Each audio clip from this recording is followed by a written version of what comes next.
بسم الله الرحمن الرحيم الحمد لله رب العالمين وصلى الله عليه وسلم أشهد أن لا إله إلا الله وأشهد أن محمدا رسول الله اللهم اكرمنا بنور الفهم وافتح علينا بمعرفة العلم وارزقنا بحلاوات الإيمان والصدق الإخلاص في كل حال يا أرحم الراحمين اللهم ارزقنا اليقين في إيماننا وتوفيق في أقوالنا وأفعالنا ربي اشرح لي صدري ويسر لي أمري واحلل عقدة من لساني يفقه قولي أما بعد السلام عليكم ورحمة الله وبركاته. Bi'inillah, nous allons aujourd'hui parler d'un sujet qui est extrêmement important. Le rappel d'aujourd'hui concerne le ruiné, le pauvre, celui qui a fait faillite. Qui est le ruiné? Qui est celui qui a fait faillite? Qui est le pauvre? Un jour, Rasoul alayhi salatu wassalam pose une question à ses compagnons. Savez-vous qui est al-muflis, le ruiné? Les compagnons ont répondu, le ruiné, le pauvre parmi nous, est celui qui n'a ni argent ni bien. Rasoul alayhi salatu wassalam les corrige en disant, al-muflis, dans ma communauté, est celui qui viendra le jour du jugement dernier devant Allah avec sa prière. Donc on sait que c'est quelqu'un qui priait. Ce n'est pas quelqu'un qui délaissait la prière, c'est quelqu'un qui priait, qui allait à la mosquée, etc. Il va venir le jour dernier devant Allah avec la zakat. Donc c'est quelqu'un qui s'acquittait de sa zakat. C'est quelqu'un qui va venir le jour dernier avec le jeûne. Donc c'est quelqu'un qui jeûnait pendant le mois de Ramadan. Et avec le pèlerinage, donc il accomplissait également le pèlerinage el-Hajj. Et donc il continue et il dit « El-Muflis dans ma communauté est celui qui viendra le jour de la résurrection ayant insulté un tel, calomnié un tel, sali l'honneur d'un tel, frappé un tel, spolié les biens d'un tel. C'est celui qui a répandu le sang de l'un et frappé l'autre. » Si bien, quelle est la conséquence de tout cela? Si bien qu'on lui prendra de ses bonnes actions pour les donner à l'un et à l'autre. Et quand il n'aura plus de bonnes actions, quand il n'aura plus de hasanat à son actif, et si ces bonnes actions ne suffisent pas finalement à le racheter auprès de ses victimes, donc ses victimes, c'est les personnes qu'il a insultées, les personnes qu'il a calomniées, les personnes qu'il a médiées, etc. Eh bien, on prendra alors les péchés de ses victimes pour les jeter sur lui avant de le jeter au feu et qu'Allah subhanahu wa ta'ala nous en préserve. Donc, subhanallah al-adim, la véritable pauvreté, c'est le fait d'être privé spirituellement. Ça, c'est le vrai appauvrissement. Ça, c'est la véritable pauvreté intérieure. Rasoul alayhi salatu salam nous explique que la vraie pauvreté n'est pas le manque de richesse dans cette vie. La vraie pauvreté est le fait d'être pauvre le jour du jugement. C'est de cela qu'on doit s'inquiéter. On ne doit pas s'inquiéter pour notre compte en banque, car Ar-Razzaq nous a déjà décrété notre rizq, et ce 50 000 ans avant la création des cieux et de la terre. Soyez convaincus que personne ne quittera cette terre sans avoir consommé son rizq. N'ayez crainte. Et subhanallah al-adim, malgré que la plupart d'entre nous connaissons ce hadith, on fait comme si de rien n'était. On continue à vivre dans cette vie en nourrissant nos corps et en délaissant nos âmes. On aime manger. Malheureusement, pour certains, nous faisons très attention à notre corps, qui lui va partir. Il est éphémère. Alors que notre âme, nous la négligeons vraiment. Et pourtant, elle est éternelle.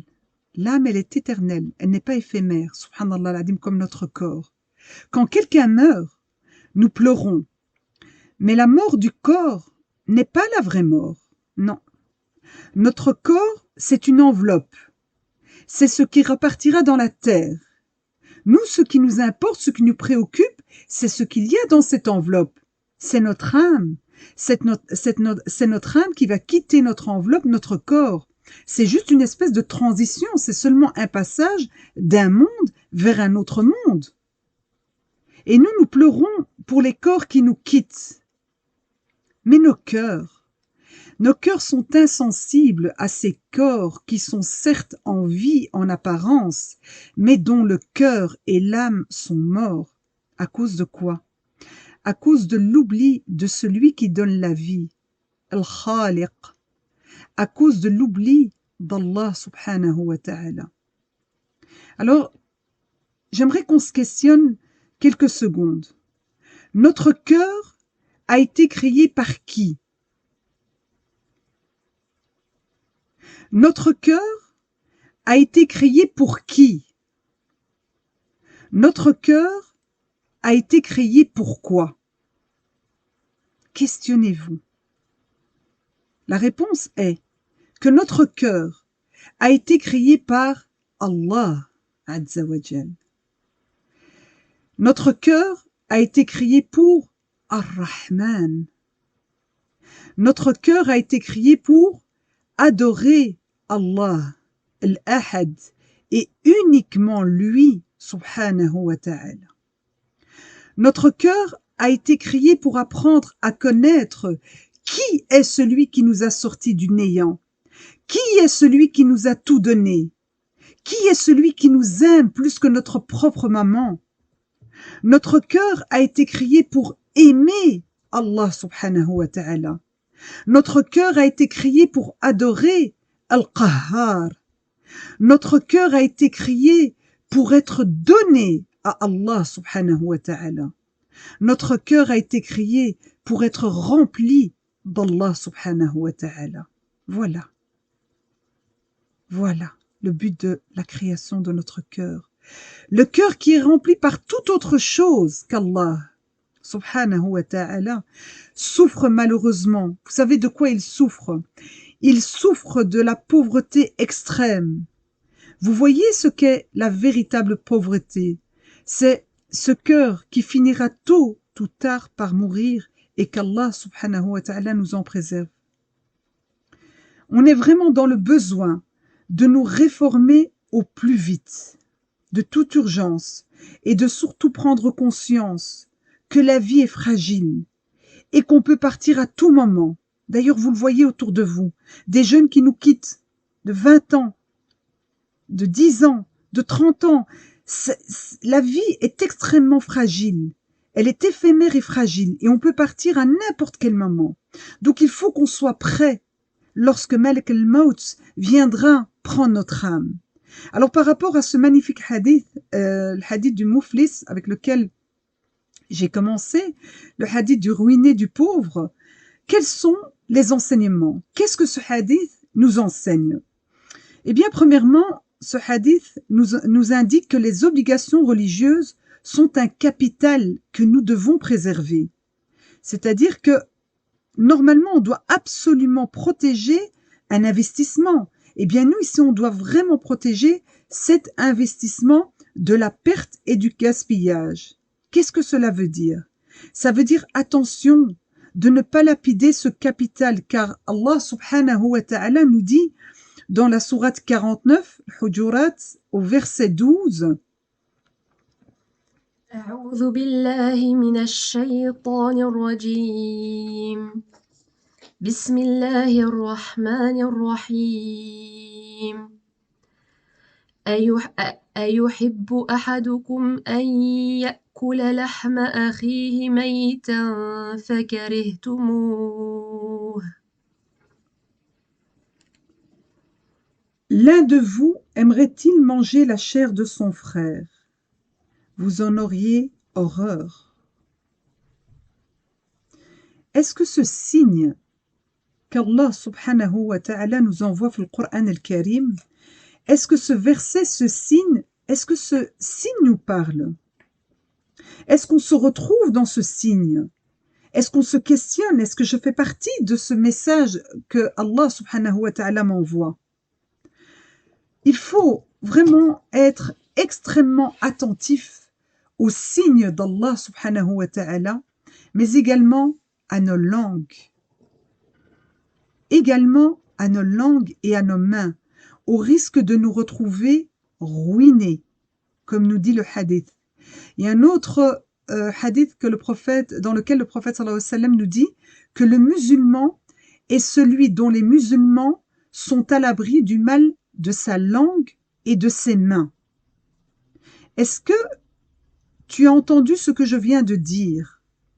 Le musulman est celui dont on n'a rien à craindre, ni de sa langue, ni de ses mains.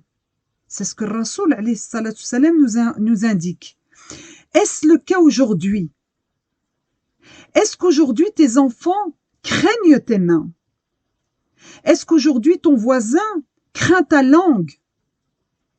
Est-ce que ton conjoint craint ta langue, craint tes mains? Qui te craint aujourd'hui? Est-ce qu'on a peur de t'approcher? Est-ce qu'on a peur de toi? Attention, méditons et réfléchissons. Attention de ne pas perdre tout ce capital de prière, tout ce capital de jeûne, tout ce capital de hajj qu'on a amassé avec énormément de travail, bien entendu, dans cette dunya. Pour finalement quoi? Voilà, on va venir avec des tonnes de prières, des tonnes de jeûnes, des tonnes de hajj qu'on a fait. Et on est parti, on a fait la umrah. On a amassé tout ça de dunya pour finalement quoi? Pour finalement se retrouver ruiné le jour du jugement. Wala hawla wala quwwata illa billah. On va se retrouver ruiné le jour du regret. Ou là, c'est trop tard. Le fait de négliger les droits de nos enfants, aujourd'hui, c'est une catastrophe. Le fait de négliger le droit de nos conjoints, de nos frères et de nos sœurs, de nos voisins, de nos familles, de l'humain d'une manière générale dans cette dunya, dans cette vie qu'Allah subhanahu wa ta'ala nous a offert, peut nous coûter toutes nos bonnes actions dans l'au-delà. Ça peut nous coûter très cher. La personne qui ne veut pas voir toutes ses bonnes actions se perdre doit s'empresser de tout faire pour réparer ses erreurs. Et au plus vite. Il faut absolument prendre conscience de régler ses dettes dans ce bas monde, tant que nous avons encore la possibilité d'œuvrer et d'agir. Il faut apprendre à demander pardon. Il faut apprendre à demander pardon sur toutes ces injustices que nous commettons déjà dans nos propres familles. Là, j'ai parlé des enfants, j'ai parlé des conjoints, et puis des frères, des sœurs, des voisins, de l'humain d'une manière générale. Il faut apprendre à demander pardon. Il faut apprendre à regretter. C'est pas normal. C'est pas normal qu'on ait peur de tes mains. C'est pas normal qu'on ait peur de ta langue. Ça ne correspond pas à l'éthique du musulman. Ça ne correspond pas à ce que Rasoul alayhi salatu salam nous dit. Il te dit que le musulman est celui dont les musulmans sont à l'abri du mal de sa langue et de ses mains. Et dans nos propres familles, c'est ce qui se passe. On frappe, on insulte, on dénigre. On doit regretter et on doit faire taouba. On a certes tous, sans exception, nos moments de fragilité, nos moments de faiblesse, où nous glissons. C'est humain, nous ne sommes pas des anges, c'est humain. Mais les sœurs, il faut se relever directement, agir, œuvrer tant que nous avons la possibilité. Il faut lui demander à lui. Il faut lui demander de t'aider à maîtriser ton ego, à faire ce travail de purification. Demande-lui de t'aider à te purifier de l'intérieur. Il y a des du'a qui existent. Allez voir ce que Rasoul alayhi salam nous a laissé comme merveille. Demande-lui de t'aider à te purifier de l'intérieur, car seul, tu n'y arriveras pas. Nous n'arriverons pas seuls, on a besoin de lui. On a un besoin, nous avons tous besoin d'Allah subhanahu wa ta'ala. Est-ce qu'on prend conscience de cela? Est-ce qu'on prend conscience de se lever la nuit, de profiter lorsque la pluie tombe, de profiter à des moments après peut-être lorsque nous jeûnons le lundi et le jeudi, lorsque nous allons rompre le jeûne, de faire cette invocation et de lui dire que je souffre de cette situation avec ma famille, je souffre avec mes enfants parce que je les insulte à longueur de journée. J'insulte à longueur de journée mes enfants, mon conjoint, mes frères, mes sœurs, mes voisins. Je souffre moi-même, ya Allah. Moi-même, cette situation m'empoisonne la vie. Mais je n'arrive pas.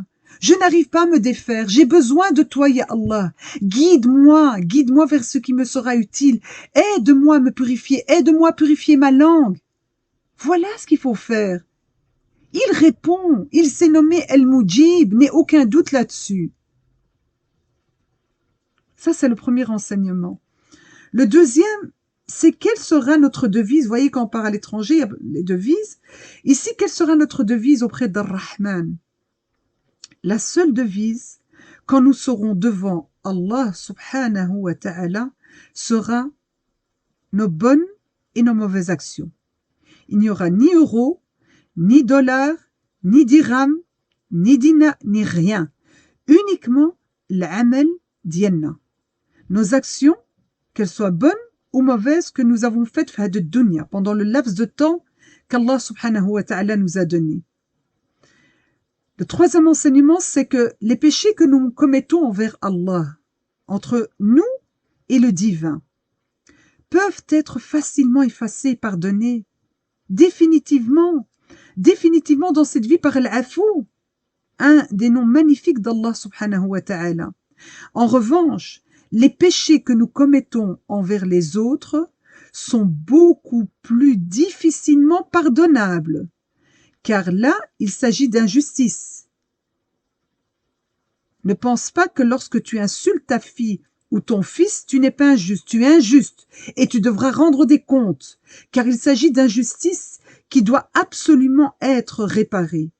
Certes, Allah, huwa al-Ghafour, bien sûr qu'Allah est le très pardonneur, walhamdulillah, et il aime le pardon. Mais Allah s'est aussi interdit l'injustice. Donc faisons attention de ne pas être parmi les injustes. Le quatrième point, enseignement, c'est que la vie, l'honneur, les biens, la dignité de tous les êtres humains sont sacrés. Et ça, on bafoue. Nous n'avons pas le droit de s'attaquer à ce qui est sacré chez les autres. L'honneur, la vie, la dignité, c'est extrêmement sacré. Et nous, aujourd'hui, on n'est même pas d'abord conscient que c'est sacré. Le cinquième point, c'est que les actes cultuels sont les droits d'Allah sur nous. Mais ces actes, la prière, le jeûne, je vais développer ça. Ces actes doivent nous pousser à être attentifs sur justement les droits des autres, les droits des humains. C'est ça l'objectif. Est-ce qu'aujourd'hui c'est le cas? Est-ce qu'aujourd'hui nous sommes vigilants? Est-ce que nous sommes attentifs à l'autre? Est-ce qu'aujourd'hui tu es quelqu'un qui préserve la dignité des autres? Est-ce qu'on protège l'honneur des autres ou plutôt on fait partie de ceux qui salissent l'honneur, qui salissent la dignité des autres? Est-ce que toi aujourd'hui tu peux te définir comme quelqu'un qui couvre d'un manteau les péchés des autres, les péchés de tes frères, de tes sœurs? Questionne-toi, là, sincèrement.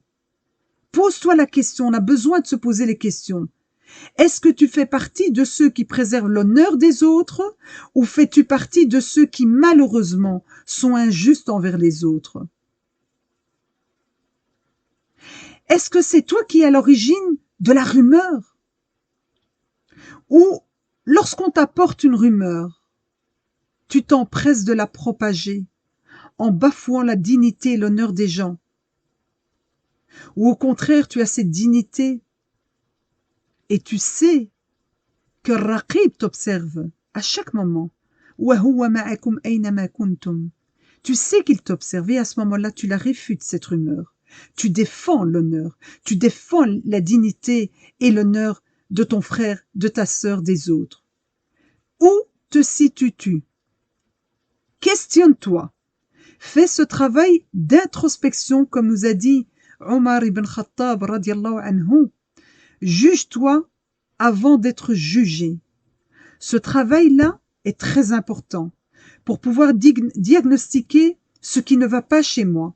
Pourquoi j'ai ce besoin d'aller rapporter une rumeur? Pourquoi j'ai ce besoin d'aller propager ce que je n'ai ni connaissance, on m'a simplement rapporté? C'est peut-être complètement faux. Pourquoi j'ai ce besoin d'aller parler sur l'autre? Questionne-toi, qu'est-ce qui me pousse à agir comme ça? Ce travail est très important, de voir ce qui va ou ce qui ne va pas chez moi, ce qui doit être amélioré certainement. Il faut se questionner. Et on doit se questionner à travers la parole d'Allah subhanahu wa ta'ala, comme nous sommes en train de faire en méditant, mais également avec les hadiths de Rasoul alayhi salatu salam. Médite avec moi ces deux hadiths qui sont juste magnifiques. Il n'y a rien qui pèse plus lourd dans la balance du serviteur le jour du jugement que le bon comportement. Et celui qui a de bons comportements parvient grâce à ses bons comportements au degré de celui qui jeûne et qui prie toujours. Allahu Akbar. Vous savez comme ça pèse lourd. Un autre hadith, ne vous informerai-je pas de celui d'entre vous que j'aime le plus? Ça, c'est Rasoul alayhi salatu salam qui parle. Et on a tous envie d'être aux côtés de notre bien-aimé prophète sallallahu alayhi wa sallam, et qui sera assis le plus proche de moi le jour du jugement. Eh bien, ce sont ceux parmi vous qui ont les meilleurs comportements. Subhanallah. Est-ce qu'on réalise que ce qui pèsera le plus lourd dans notre balance, c'est le bon comportement? Vous avez entendu le hadith de Mouflis? Toutes les montagnes de prières, etc. ne te serviront pas. La prière, le jeûne, le pèlerinage sont rattachés aux bonnes mœurs, et ça, on ne le vit pas toujours comme ça. Toutes ces pratiques religieuses, quel est leur objectif? Quel est l'objectif de cette prière? Allah subhanahu wa ta'ala n'a que faire de ta prière. Huwa al-Ghani, il a des anges qui le prient. Toutes ces pratiques religieuses ont pour objectif principal la mise en pratique du bon comportement. Sinon, dans le cas contraire, toutes ces pratiques ne seraient que de simples gestes. Subhanallah al-Adim. Réfléchissez. Le bon comportement a donc une connexion directe avec la foi. Allahu Akbar. Normalement, la foi devrait prendre sa forme dans quoi? Dans notre comportement. Malheureusement, aujourd'hui, ce n'est pas toujours le cas. Une foi, l'iman, une foi qui ne modifie pas notre comportement, c'est une foi qui malheureusement fait défaut. Car notre manière d'agir et d'être témoigne de nos pensées et de notre moralité.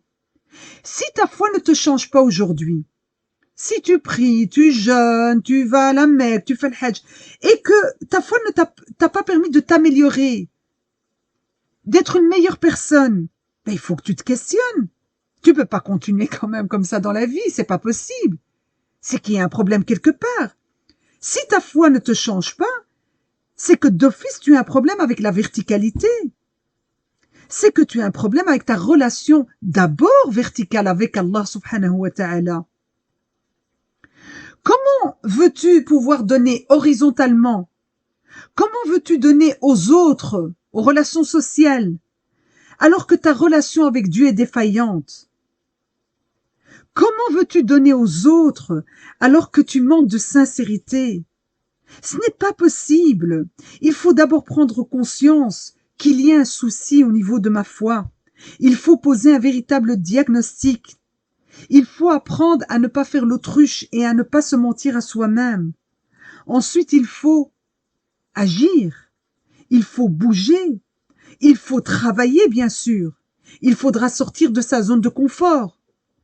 Il faudra bien entendu rentrer dans un véritable djihad nafs. Pourquoi?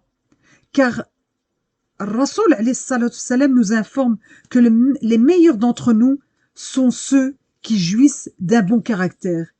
Et je veux être meilleur. Eh bien, si je veux être meilleur, je dois y mettre tous les moyens. Il faut fortifier notre relation au divin, car notre dîn, et là il faut que vous l'écoutiez bien, ce n'est pas uniquement des formes mortes ou une gymnastique sans esprit, mais au contraire.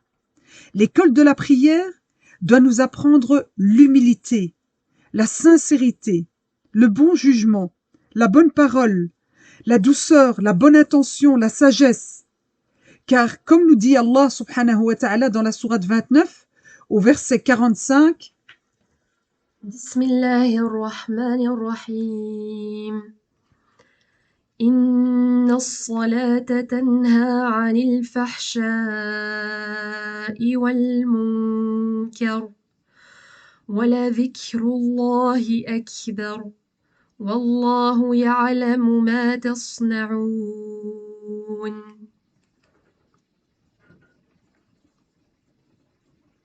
En vérité, la prière préserve de la turpitude et du blâmable.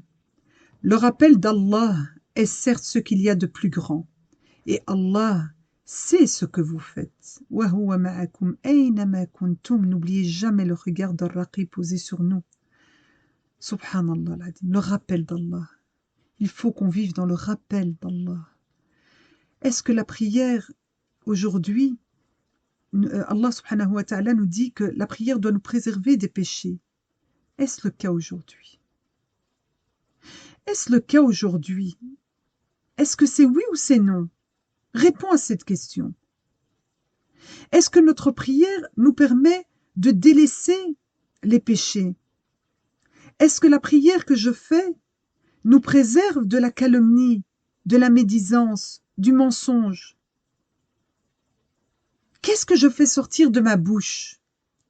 Est-ce que c'est du miel qui sort de ma bouche ou c'est du poison? Réfléchis là depuis ce matin à maintenant. Qu'as-tu sorti de ta bouche? As-tu sorti de belles paroles?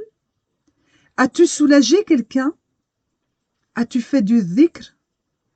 As-tu dit du bien? As-tu lu les paroles d'Allah subhanahu wa ta'ala? Eh bien, si c'est oui, alhamdulillah. Alhamdulillah. Continue ainsi.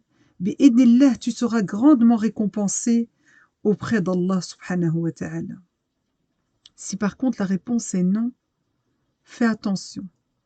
Fais attention de ne pas faire partie du hadith du Mouflis, le premier hadith que j'ai cité du ruiné.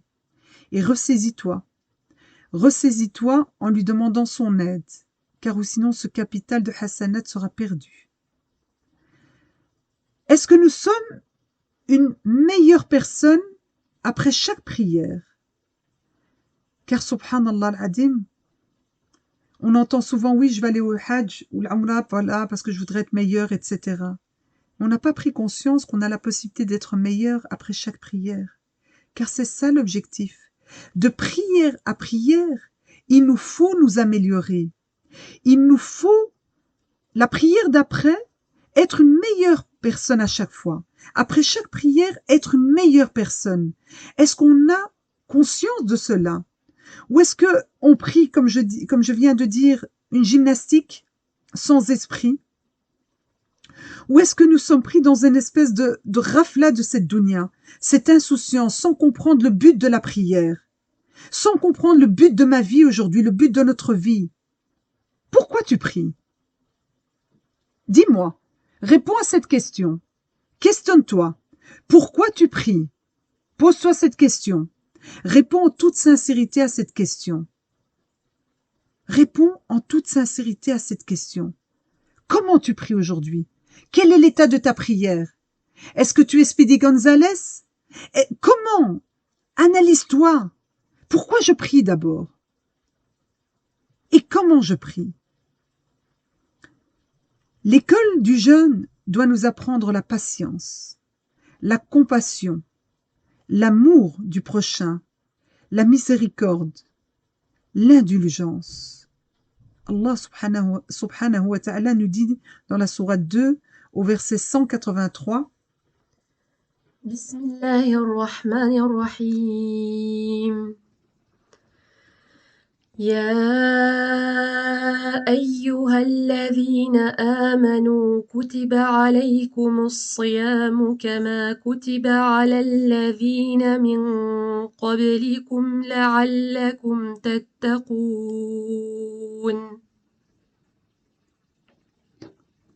Ô vous qui avez cru, on vous a prescrit le jeûne comme on l'a prescrit à ceux d'avant vous. Ainsi atteindrez-vous la piété. Subhanallah al-Adim. La'allakum tattaqun. C'est le but.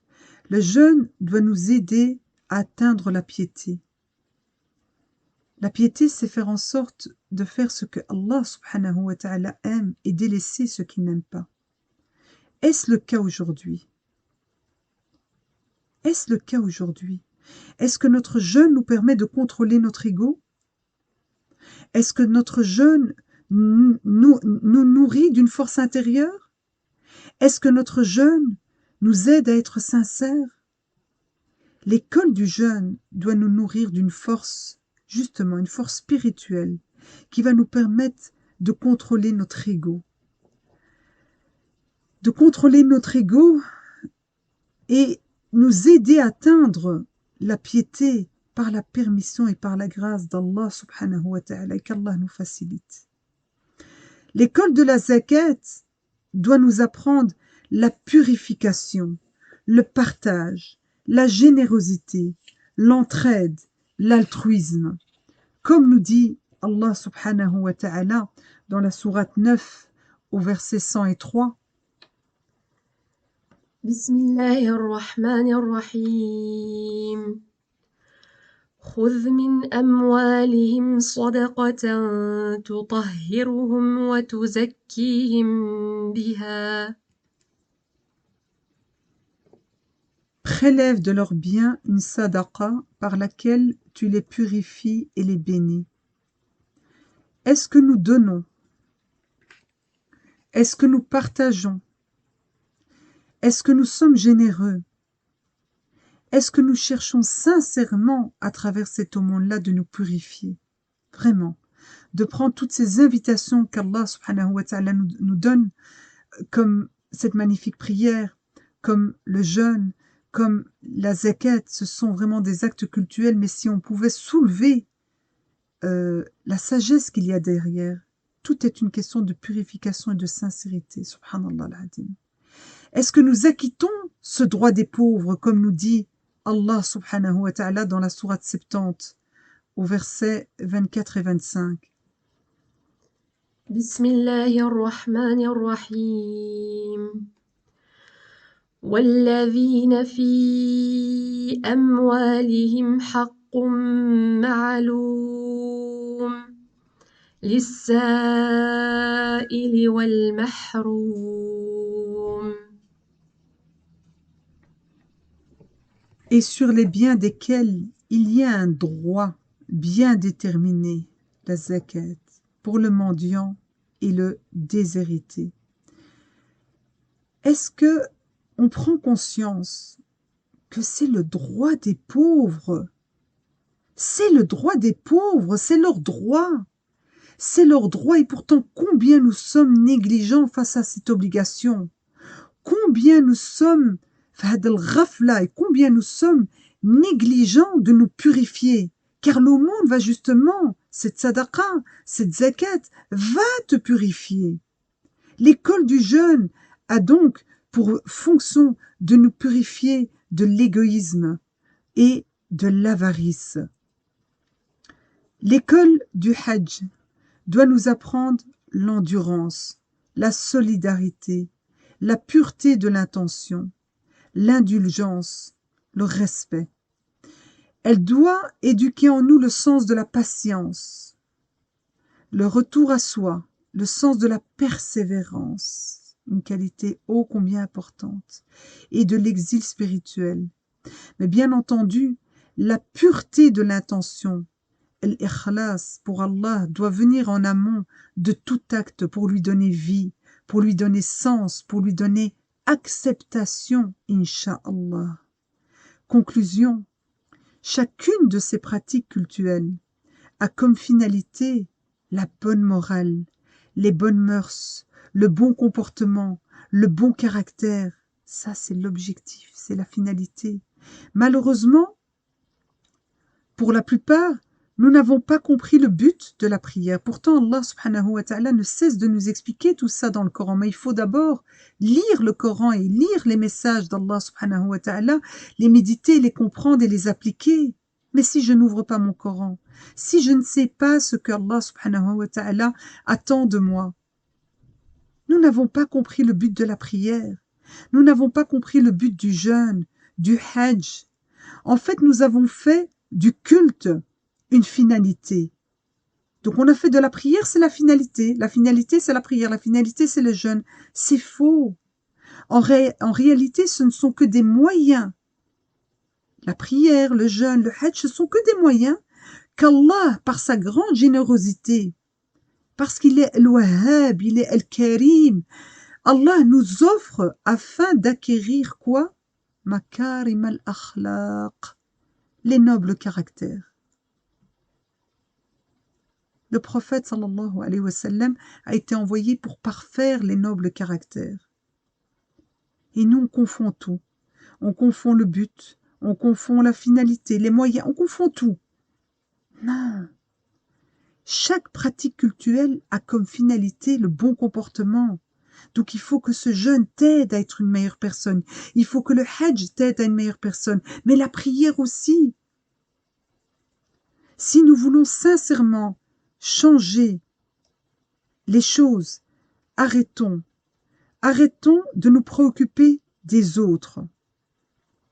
Arrêtons et faisons attention de ne pas tomber dans le hadith du mouflis, c'est-à-dire de commencer de parler, de critiquer, de médire, etc. Non, si on veut changer les choses, eh bien on va commencer par nous-mêmes. On va cesser de parler sur les autres, cesser de tout le temps trouver quelque chose à dire sur les autres. On va commencer par soi-même. On va s'humilier face au divin et le supplier de nous aider à changer, à devenir une meilleure personne, à se concentrer sur sa propre personne.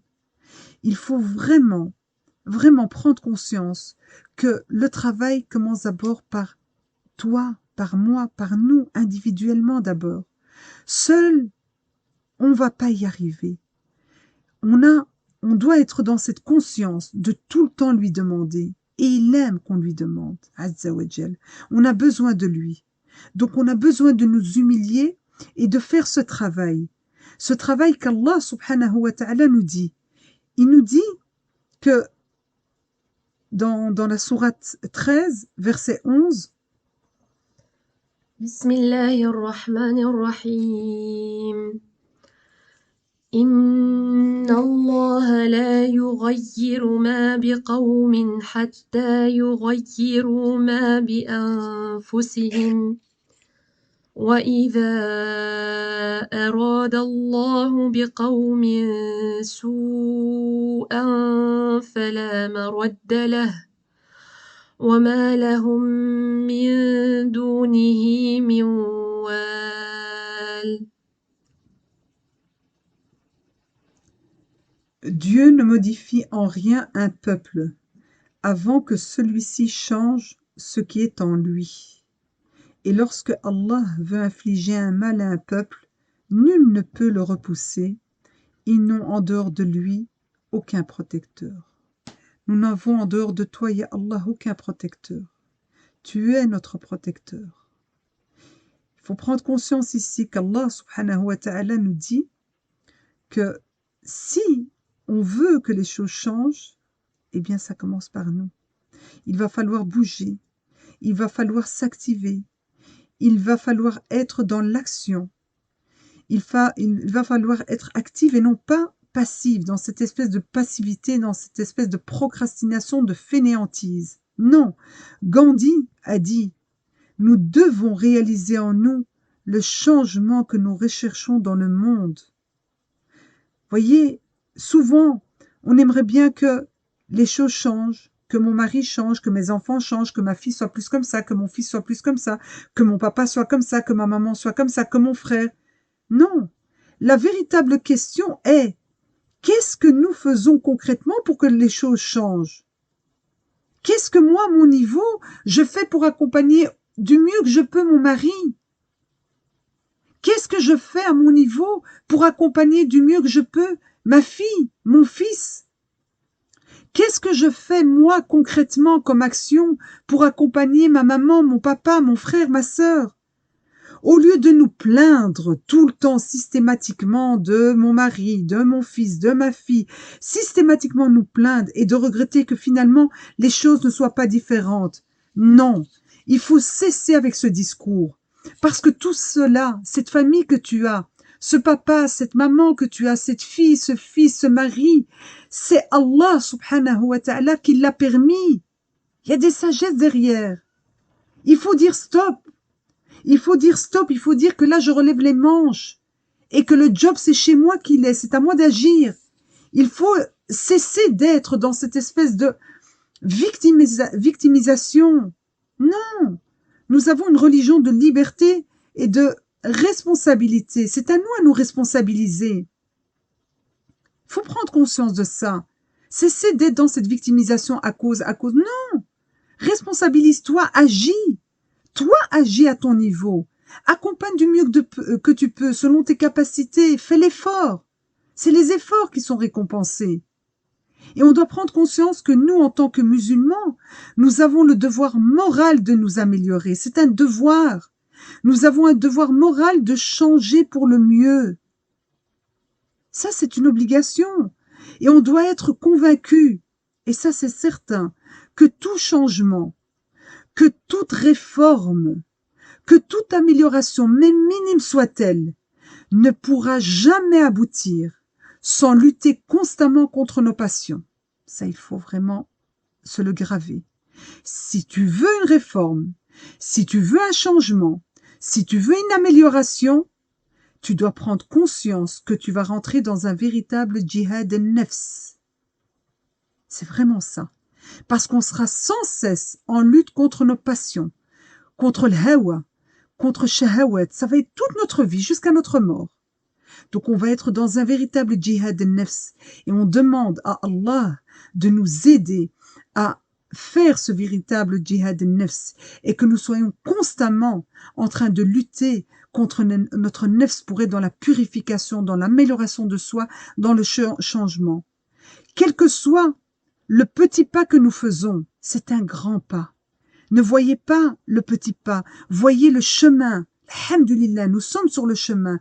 Nous avons envie justement de nous rapprocher du divin. Nous avons envie de nous purifier. Alors ne laisse pas ces pensées négatives venir t'envahir et te dire mais tu fais pas grand-chose, tu fais un pas en avant et 3 pas en arrière. Non!